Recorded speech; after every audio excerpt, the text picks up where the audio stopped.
The book of Proverbs gives simple descriptions of life and simple suggestions to guide young children as they grow. But Ecclesiastes is for older readers, and it paints a more complicated picture of life. Here, life isn't so simple, and the meaning of life is harder to understand.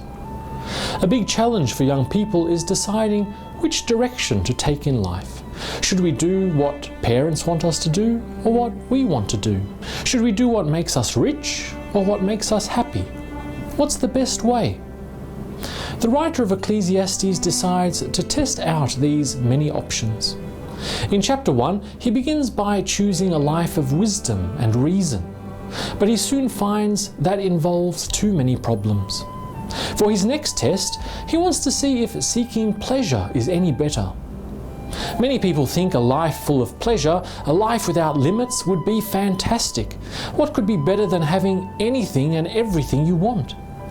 So the writer imagines a life full of pleasures, from the tiniest and shallowest fun to the greatest and deepest joys. Alcohol, food, entertainment, women, all the desires of the flesh, but also the deeper joys of work and riches. In verse 10, he tells us, "Whatever my eyes desired, I did not keep from them. I kept my heart from no pleasure." I think for many of us today, that sounds like a perfect life, a successful life. And while later in verse 24, the writer tells us indeed how great such a life can be, the test fails. The writer finds that pursuing pleasure doesn't actually bring a life full of satisfaction. Instead, seeking pleasure just ends up feeling pointless. Joy is a wonderful thing to add to any life, but in itself, it can never be the meaning or direction of life.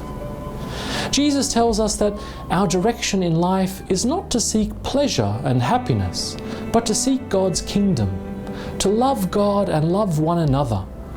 Only in that way can we experience a life that is real and true.